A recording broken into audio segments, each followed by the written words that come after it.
Hello, welcome to Kush News, the newscast of the African diaspora.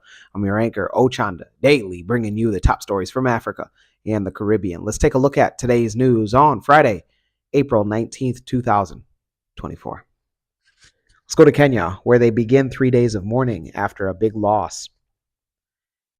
Kenya has started 3 days of mourning of its military chief, General Francis Ogola, following a helicopter crash on Thursday. President William Ruto declared 3 days of mourning for the general and 9 other Kenyan Defense Forces personnel who perished when the helicopter crashed and went into flames in Elgeyo Marakwet. The Kenya Air Force has constituted and dispatched an air investigation team to establish the cause of the air crash. In honor of the life and the distinguished military career of the fallen general who lost his life not just while in office, but in active military duty, the nation will observe a period of 3 days of mourning commencing tomorrow, the 19th of April, 2024. During this time of national mourning, the Kenya flag, the Kenya Defense Forces flag, the East African Community flag, and flags of all formations of the military shall fly at half-mast in the Republic of Kenya and in Kenya missions abroad. President Ruto ordered the lowering of national, regional, and regimental flags to half-mast on Friday. He described General Ogola's death as a quote-unquote painful loss. Ruto listed the 9 officers accompanying General Ogola as Brig Said, Colonel Duncan Keaton, Lieutenant Colonel David Sawe, Major George Magondu, Captain Sora Muhammad, Captain Hilary Butali, Senior Sergeant John Kinyua, Sergeant Cliff Omondi, and Sergeant Rose Nyawira. The 10 officers were traveling in a Huey helicopter operated by the Kenyan Air Force. 2 officers survived the crash. General Ogola left Nairobi to visit KDF troops in the North Rift region and inspect construction projects in 3 local primary schools. Those in Kenya, let us know on how you're feeling. Big loss. I know that he was a very celebrated general himself. Our condolences go out to the Ogola family. Let's go to Nigeria, where a chess champion attempts to break a world record. Nigerian chess champion and child education advocate attempted to play chess nonstop for 58 hours in New York City's Times Square to break the world record for the longest chess marathon.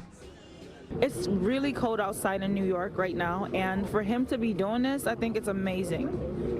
So this is a lot of dedication, determination, and hard work. But he's not doing this for himself. Chess gave me a lifeline. It gave me a way to see the world beyond the confines of my environment. Tunde is co-founder of 2 nonprofits, Chess in Slums Africa and the New York-based The Gift of Chess. We have a vision to give the gift of chess to 1 million children across Africa. When one plays chess, they improve their social skills, their decision making, problem solving. But also chess is an equalizer. When you play chess, you speak the same language. An interesting analogy is the journey of the pawn in the game of chess.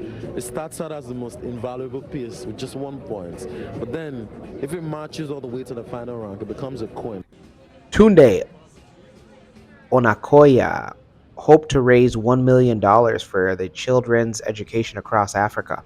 According to Guinness Book of World Record guidelines, any attempt to break the world record must be made by 2 players who would play continuously for the entire duration. Onakoya had played chess for 42 hours by 10 a.m. on Friday. Support was growing online and at the scene, where a blend of African music kept onlookers and supporters entertained.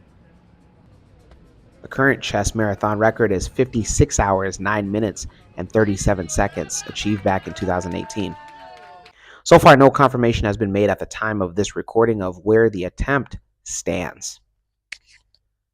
Those in Nigeria, let us know on if you were keeping up with your guys' chess champions attempt at a world record. Niger Norikarelas. Wow, that's amazing. 44 hours even. That's insane.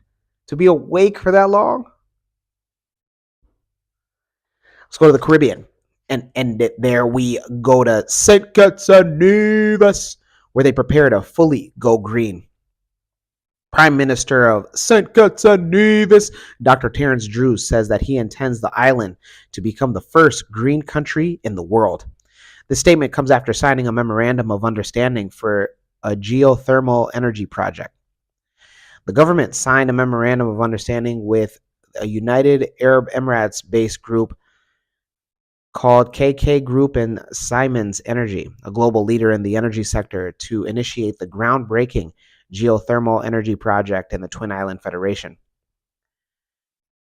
A statement by the government said that the signing of that memorandum initiates the feasibility studies, proposal planning, and the technical documentation required for the commencement of the clean energy project. The Clean Energy Project aims to harness the naturally occurring geothermal resources to produce clean, renewable power that will benefit all citizens. Those in St. Kitts and Nevis, let us know how excited you are. Man, this is going to bring a lot of job growth as well as career development. You know, not only just engineers, but also architects. I mean, you name it, plumbers, electricians. So congratulations on to you guys, man. You guys got one heck of a project. When we come back, we'll have today's African proverb of the day. Don't go anywhere. But it's also not for everybody. Not everybody's meant for podcasting. And I think that's why a lot of people don't succeed in it, because everybody thinks like, oh, you're just talking, like, so I can do it, like, you know. Or my friends just said a great point, we need to start a podcast, and it's really not necessarily about that. I used to do that too. Yeah, I'm guilty of that too. Well, like just having girlfriends talking, I'm like, we need to start a podcast, right? Yeah, but we're not talking about shit for real. Like, I mean, good points were made. But like this, like you have to have a podcast with a direction and a niche. Like, I think. Welcome back. Let's take a look at today's African proverb of the day, and it comes to us from the Acholi. What's going on, Acholi peoples? And it reads, the lazy person has sharp teeth. Once again, the lazy person has sharp teeth. Acholi proverb. Lazy person has sharp teeth.